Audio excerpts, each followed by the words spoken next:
형사법 사례형 해설.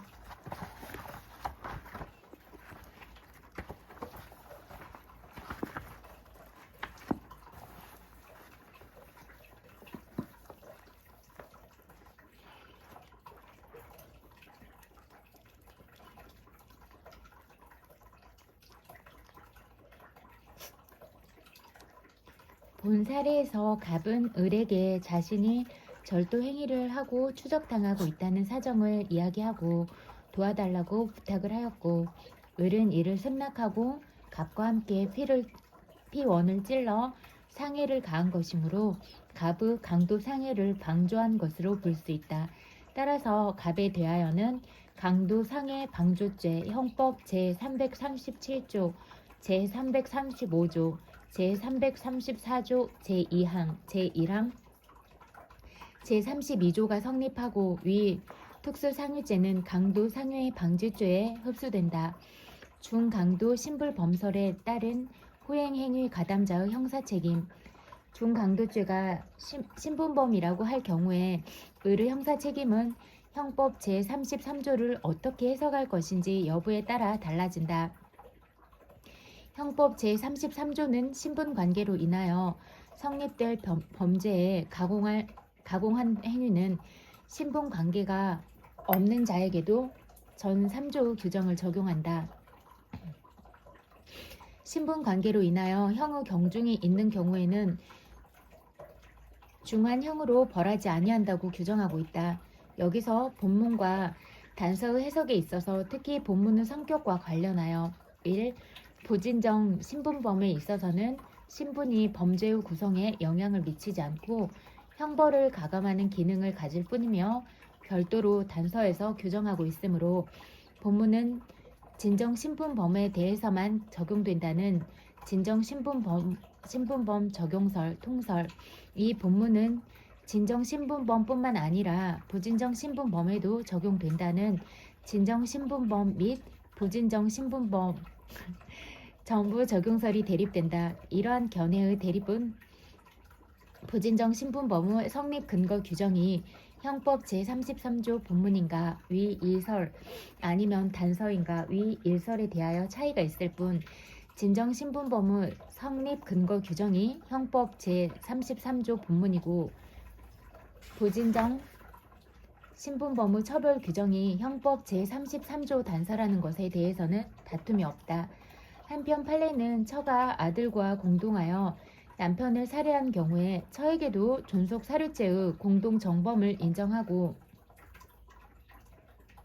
상호 신용금고의 임원이 아닌 자가 신분관계에 있는 임원과 공모하여 상호 신용금고법 위반죄, 배임 또는 업무상 배임죄의 가중범죄를 저질렀다면 비신분자에게도 형법 제33조 본문에 의하여 상호 신용금고법 위반죄가 성립하고, 다만 형법 제33조에 의하여 업무상 배임죄의 형으로 처벌한다고 판시하여 이설과 같은 입장이다. 본 사례에서 을의 형사책임을 확정하기 위해서는 준강도죄가 신분범이라고 할 때 진정신분범인지 부진정신분범인지를 먼저 검토하여야 한다. 이에 대해서는 A. 준강도죄에서의 절도는 구성적 신분으로서 진정신분범이라는 견해, 일본의 통설. B.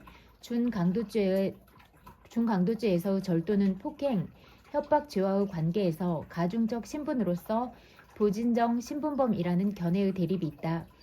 위 A설에 따라 진정신분범이라고 할 경우 위 1, 2 어느 설에 의하더라도 형법 제33조 본문에 따라 강도상해죄의 공동정범이 성립하고, 위 B설에 따라 부진정신분범이라고 할 경우 위 1설에서는 형법 제33조 단서에 의하여 특수상해죄의 공동정범이 성립하고, 위 2설에서는 형법 제33조 본문에 의하여 강도상해죄의 공동정범이 성립하고, 다만 단서에 의하여 특수상해죄로 처벌된다고 할 것이다.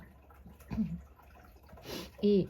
특수공무집행 방해치상죄의 성립 여부.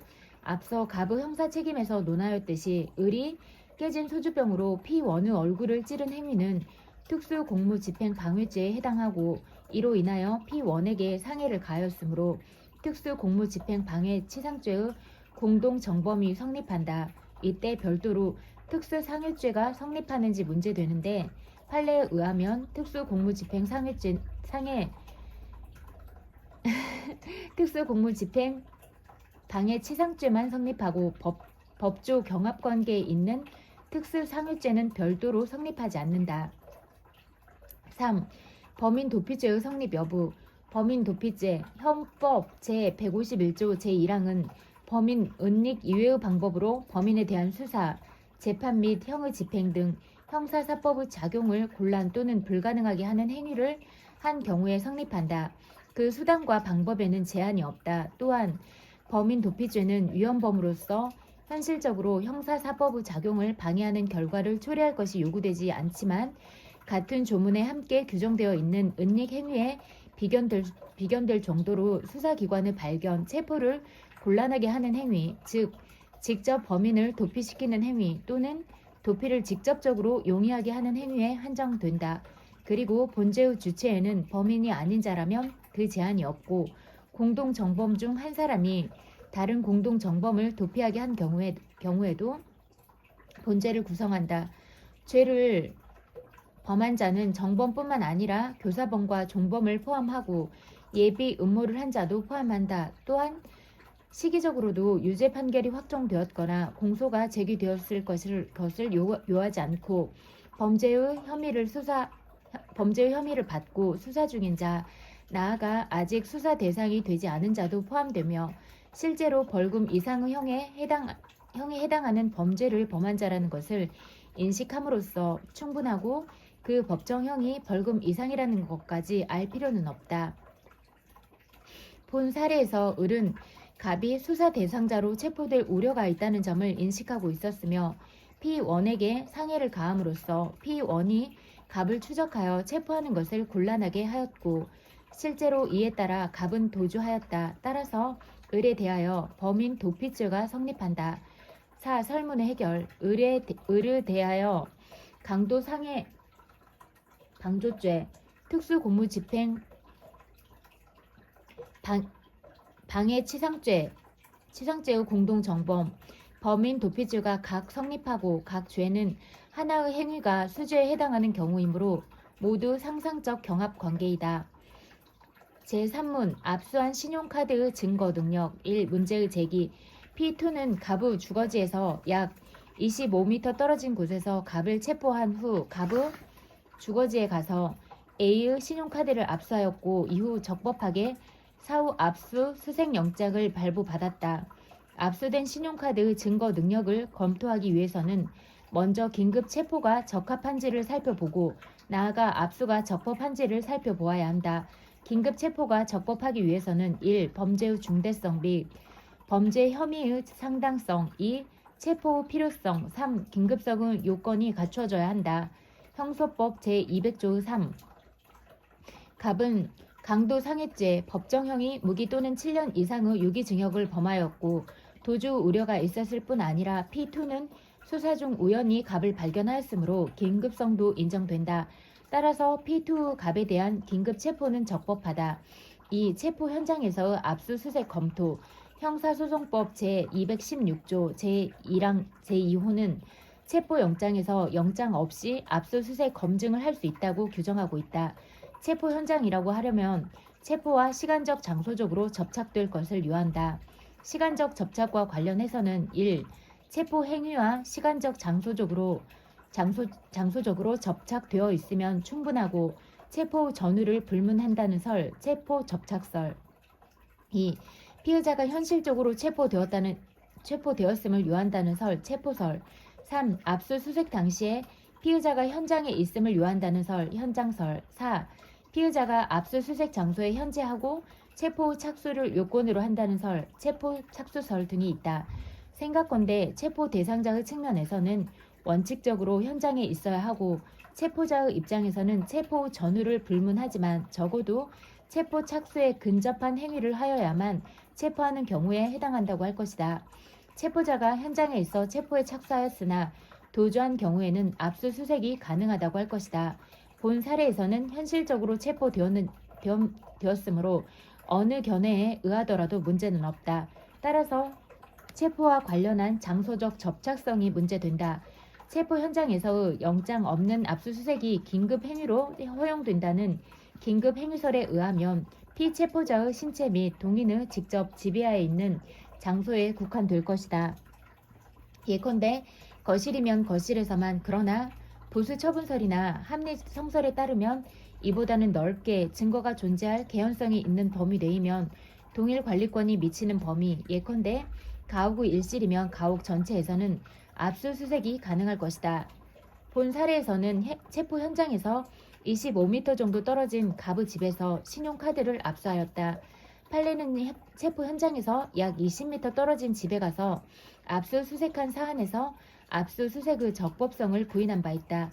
이러한 판례의 취지를 고려할 때 본 사례에서도 체포 현장성은 부인된다고 할 것이다. 따라서 형사소송법 제216조 제1항 제2호에 의한 체포 현장에서의 압수수색이라고 할 수 없다. 체포 현장에서의 영장 없는 압수수색 검증의 성질. 체포 현장에서의 영장 없는 압수수색 검증의 성질에 관하여는 1. 체포에 의하여 가장 중요한 기본권인 자유권이 적법하게 침해되는 때에는 이에 수반하는 보다 가벼운 비밀이나 소유권의 침해도 영장 없이 할 수 있도록 한 것이라는 부수 처분설. 2. 체포하는 자의 안전을 위하여 무기를 빼앗고 피의자가 증거를 파괴 은닉하는 것을 예방하기 위한 긴급 행위로 허용된다는 긴급 행위설. 3. 체포 현장에는 증거가 존재할 개연성이 높기 때문에 합리적인 증거 수집 수단으로 인정된다는 합리성설. 4. 보수 처분과 긴급 행위의 양면을 가지고 있으나 헌법 제12조 제3항 단서와의 관계에서 법정형이 3년 이상의 범죄에 해당하는 경우는 긴급 행위설적 성격이 3년 미만의 범죄에 해당하는 경우는 보수 처분설 성격이 전면에 나타난다는 결합설의 대립이 있다. 3. 긴급 체포 시의 긴급 압수수색. 1. 의의 및 성질. 형사소송법 제217조 제1항은 긴급 체포 규정에 따라 긴급 체포된 자가 소유, 소지 또는 보관한 물건에 대하여 긴급히 압수할 필요가 있는 경우에는 피의자를 체포한 때로부터 24시간 이내에 한하여 영장 없이 압수수색 검증을 할 수 있다고 규정하고 있다. 이 조문은 형사소송법 제216조 제1항 제2호와 달리 체포 현장성을 요건으로 하지 않는 점에 특색이 있다. 이는 긴급 체포된 사실이 알려지면 피의자와 관련된 사람이 증거물을 은닉하거나 파괴하는 것을 방지하기 위하여 긴급히 압수수색을 할 수 있도록 한 것으로 헌법 제12조 제3항 단서에 그 헌법적 근거가 있다. 이 요건, 피의자가 소유, 소지 또는 보관하고 있는 물건이므로 장소적으로 피의자의 주거지 등과 같이 피의자가 관리하는 장소뿐만 아니라 제3자가 관리하는 장소도 가능하다. 다만 시간적으로 체포한 때로부터 24시간 이내여야 한다. 3. 압수수색 후 절차. 형사소송법 제217조 제1항에 따라 긴급 압수수색을 한 후 압수한 물건을 계속 보관할 필요가 있는 때에는 체포한 때로부터 48시간 이내에 사후 압수수색 영장을 받아야 한다. 형소법 제217조 제2항. 압수한 물건이 없는 때 또는 압수물을 계속 보관할 필요가 없어 반환한 때에는 사후의 영장을 받을 필요가 없다. 4. 소결. 본 사례에서 P2는 2016년 12월 1월 21일시경 갑을 체포한 직후 갑의 집에 가서 갑이 보관하고 있던 신용카드를 긴급 압수수색하였고 적법하게 사후 압수수색 영장을 발부받았다. 비록 야간 집행이기는 하지만 적법하게 사후 압수수색 영장을 발부받았으므로 위 신용카드 압수는 적법하다. 4. 설문 해결.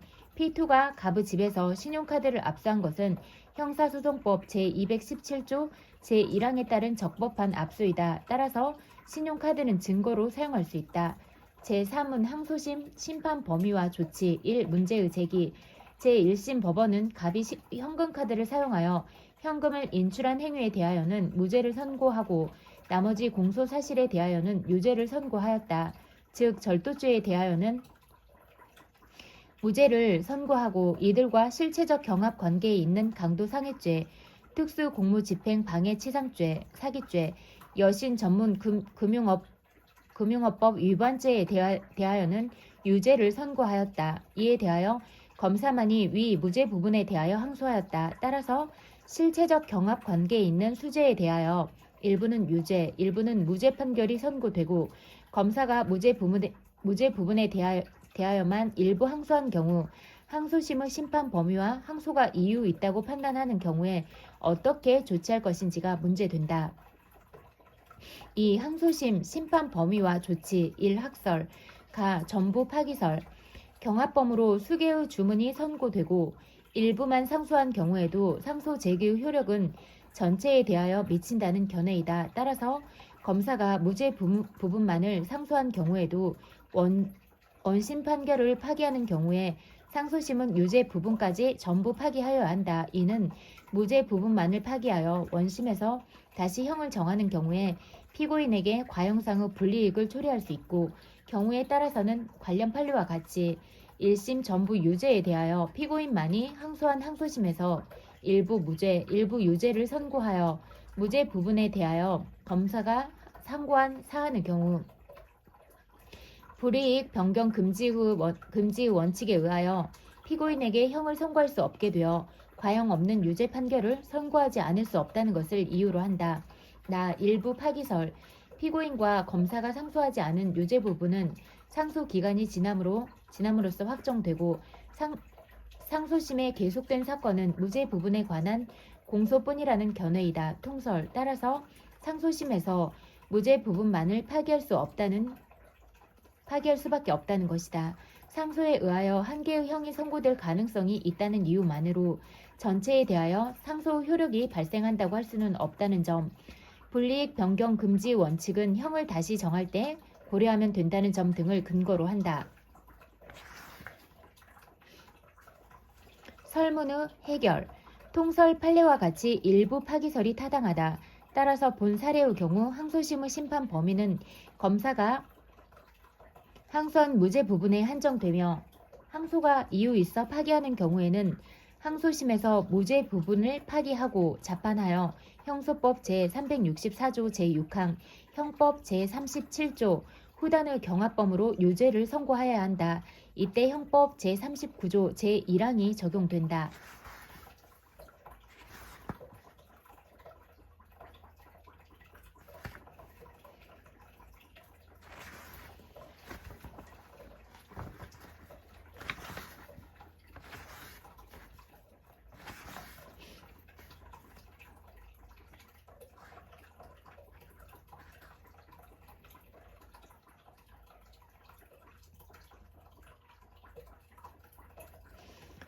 제1문 갑과 을의 형사책임 1. 문제의 제기 먼저 갑이 위조하였다고 자백한 전세계약서를 담보로 제공하고 을로부터 돈을 빌린 행위에 대하여 사문서 변조 및 변조사문서 행사죄와 사기죄의 성부가 문제된다. 갑과 을이 갑에게 고의로 상해를 입게 하고 상해 보험금을 청구하려고 하였던 행위에 대해서는 보험 사기에 관한 실행의 착수가 있었는지가 문제되고 을이 갑에게 상해를 가한 것은 갑의 승낙에 의한 것인데 이와 같이 피해자의 승낙을 받고 상해를 가한 경우에 상해죄가 성립하는지도 문제된다. 그리고 갑이 을의 동의 없이 전화통화 내용을 녹음한 것이 통신비밀보호법 위반죄에 해당하는지와 갑을 상해로 고소한 것이 무고죄에 해당하는지가 문제된다. 한편 을에 대해서는 전화나 핸드폰 메시지를 반복한 행위가 어떤 범죄에 해당하는지가 문제되고 나아가 을이 구청 직원 정에게 전달해 달라면서 병에게 3천만 원을 교부한 행위가 뇌물공여죄에 해당하는지 아니면 형법 제133조 제2항의 제3자 뇌물교부죄에 해당하는지가 문제된다. 이 갑의 형사책임 1.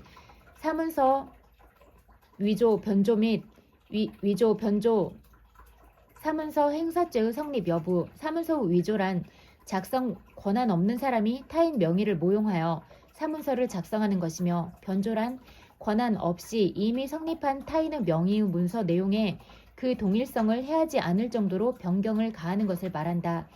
여기서 문서는 권리 의무 또는 사실 증명에 관한 문서이다. 그리고 자기 명의의 사문서에 허위 내용을 기재하여도 무형 위조로서 문서죄가 불성립하지만 본 사례의 경우 갑 명의의 전세 계약서의 임차인은 갑이지만 임대인은 타인이므로 이는 임대인 명의의 문서에도 해당된다. 본 사례에서 이미 성립한 전세 계약서의 보증금란의 2천만 원을 5천만 원으로 고쳐 기재한 갑의 행위가 위조에 해당하는지 변조에 해당하는지가 문제된다. 갑이 임대인의 승낙을 얻은 바 없으므로 권한 없이 문서 내용을 변경한 것이 된다. 문제는 이 변경이 문서의 동일성을 해할 정도인가이다. 보증 금액이 임대 계약서의 중요한 부분이기는 하나 임대 목적물 등이 동일한 문서의 동일성을 해할 정도는 아니라고 할 것이다. 따라서 갑에 대하여 사문서 변조죄 형법 제231조가 성립한다. 그리고 갑이 돈을 빌리기 위하여 변조 사실을 모르는 을에게 전세 보증금을 담보로 제공하면서 변조한 위 계약서를 제시하였으므로 변조 사문서 행사죄 형법 제234조 제231조에도 해당한다. 사문서 변조죄와 변조 사문서 행사죄의 관계에 대해서는 1. 실체적 경합 관계라는 견해 2. 상상적 경합 관계 통설 견해가 있는데 판례는 실체적 경합 관계라고 한다. 2. 을에 대한 차용 사기죄의 성립 여부 갑 변조된 전세 계약서를 제시하고 을로부터 돈을 빌린 행위가 사기죄에 해당하는지 여부는 그 전세 계약서가 을에게 어떤 의미를 갖는지에 따라 결정될 것이다. 을이 전세 보증금을 담보로 하는 것에 중요한 의미를 두었다면 을이 돈을 빌려주는 데 있어서 전세 보증 금액은 거래의 중요한 요소이다. 따라서 갑이 전세 계약서의 보증 금액을 변조한 문서를 보여주는 것은 적극적 기망 행위에 해당하고 그 기망에 의하여 을이 전세 보증금 5천만 원이 담보로 제공되는 것을 믿고 돈을 빌려준 것이므로 사기죄에 해당한다. 그러나 을이 갑과의 친분관계 등으로 단지 차용의 증거로 전세 계약서를 받아둔 것이라면 이는 거래의 중요한 요소가 아니므로 사기죄를 구성하지 않는다고 할 것이다. 본 사례에서는 차용금이 얼마인지 알 수 없으나 갑이 전세 계약서의 보증 금액을 고쳐 담보로 교부하였고 을도 위 계약서가 위조되었다고 주장하고 있는 점에 비추어 을은 담보 제공을 차용 거래의 중요한 요소로 생각하는 것으로 보이므로 사기죄 형법 제347조 제1항이 성립한다. 3. 보험 사기죄의 성립 여부 가 문제의 제기, 보험 사기 행위, 즉 보험 사고 발생, 원인 또는 내용에 관하여 보험자를 기망하여 보험금을 청구하는 행위, 보험 사기 방지 특별법 제2조 제1호, 보험금을 취득하거나 제3자에게 보험금을 취득하게 하면 보험 사기 방지 특별법상의 보험 사기죄가 성립한다. 동법 제8조 보험 사기죄, 법정형 10년 이하의 징역 또는 5천만 원 이하의 벌금, 형법상의 사기죄 10년 이하의 징역 또는 2천만 원 이하의 벌금, 가중처벌 유형이다. 갑은 을로부터 교통사고를 가장하여 상해 보험금이라도 타서 빌린 돈을 갚으라는 말을 듣고 보험에 가입한 후 자기의 쇠고를 고의로 골절한 다음 보험금을 청구하기로 하였다. 이에 따라 을이 갑의 쇠고를 골절하여 상해를 입게 하였는데 갑이 차마 더 이상 못하겠다고 하며 보험회사에 보험 청구를 하지 않고 포기하였다. 보험금을 교부받지 못하였으므로 기수에 이르지 못한 점은 명백한데 실행의 착수가 있었는지 문제된다.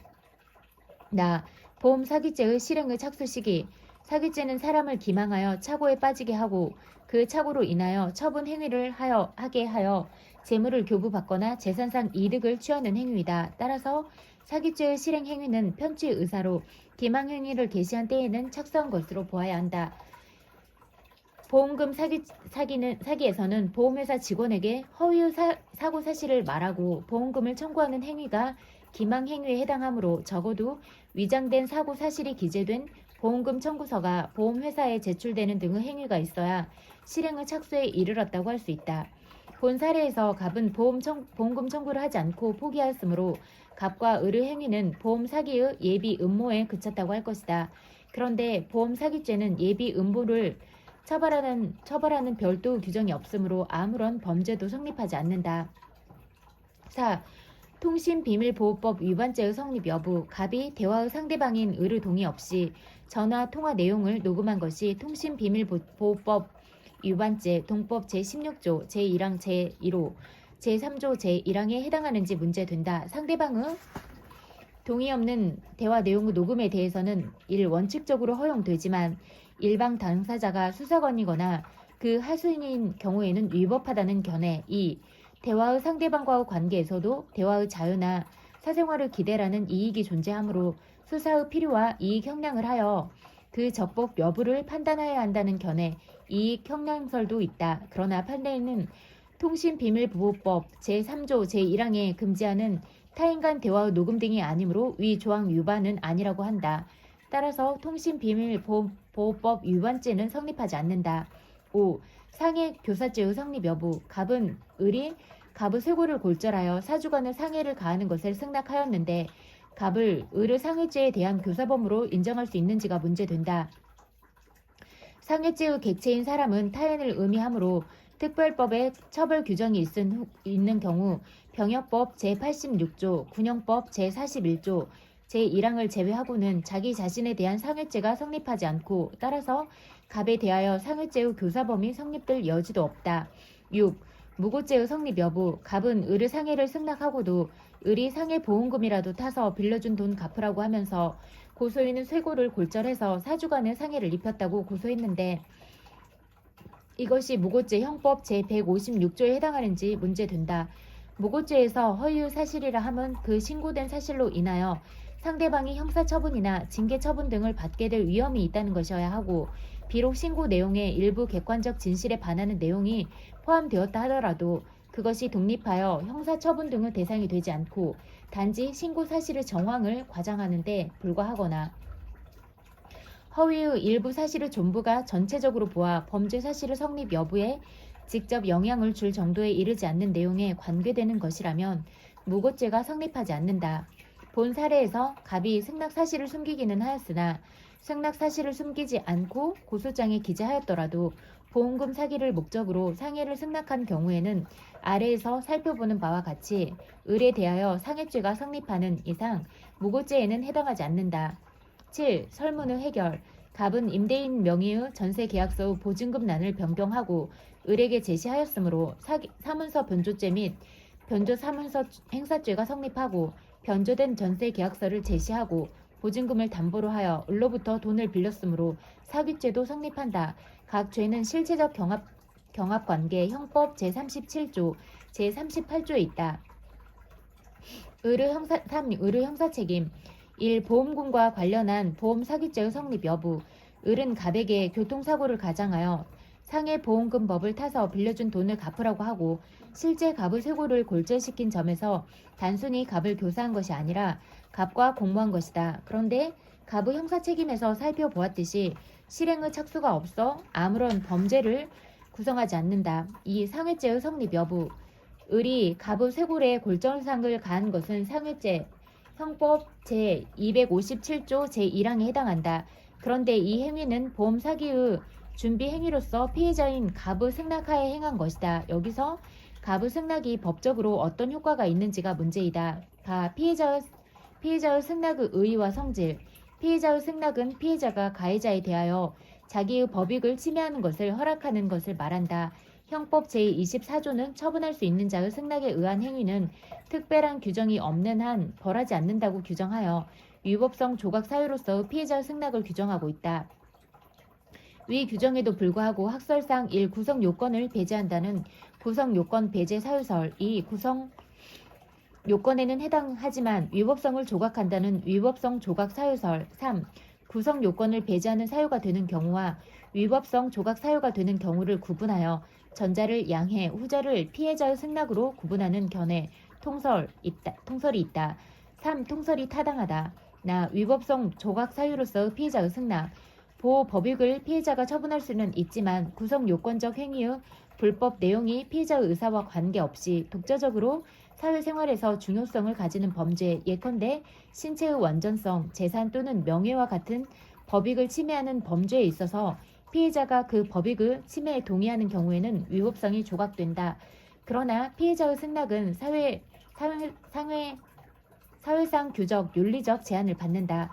따라서 피해자의 승낙에 의한 상해 행위가 사회상규에 위배되는 때에는 비록 독일 형법 제228조와 같은 제한 규정은 없지만 위법성이 조각되지 않는다. 승낙에 의한 행위가 사회상규에 위배된다는 것은 행위 자체가 사회상규에 반하는 것을 말하며 이는 행위에 의하여 기도된 목적에 따라 결정하여야 한다. 따라서 병역을 기피하기 위한 상해, 보험 사기를 위한 상해 등은 위법성이 조각되지 않는다. 본 사례에서 을은 갑의 승낙하에 갑에게 쇄골 골절을 상해를 가하였는데 갑의 승낙은 보험 사기를 위한 승낙으로서 사회상규에 반하는 승낙이므로 형법 제24조는 적용되지 않는다. 따라서 을은 상해죄의 형사 책임을 진다. 3. 전화와 핸드폰 메시지로 협박을 반복한 행위. 문제의 제기. 을은 갑에게 돈을 빌려주고 이를 변제받지 못하자 돈을 갚으라고 하면서 돈을 갚지 않으면 아들을 등굣길에 유기할 수도 있다는 말을 전화나 핸드폰 메시지로 반복하였다. 을이 위와 같이 말한 것은 갑으로부터 빌려준 돈을 교부받기 위한 것이므로 공갈죄, 형법 제350조 제1항에서 협박에 해당하는지가 문제되고 협박에 해당한다고 하더라도 권리 실행의 일환으로 한 것이므로 공갈죄가 성립하는지가 문제된다. 한편 정보통신망 이용 촉진 및 정보보호 등에 관한 법률 제44조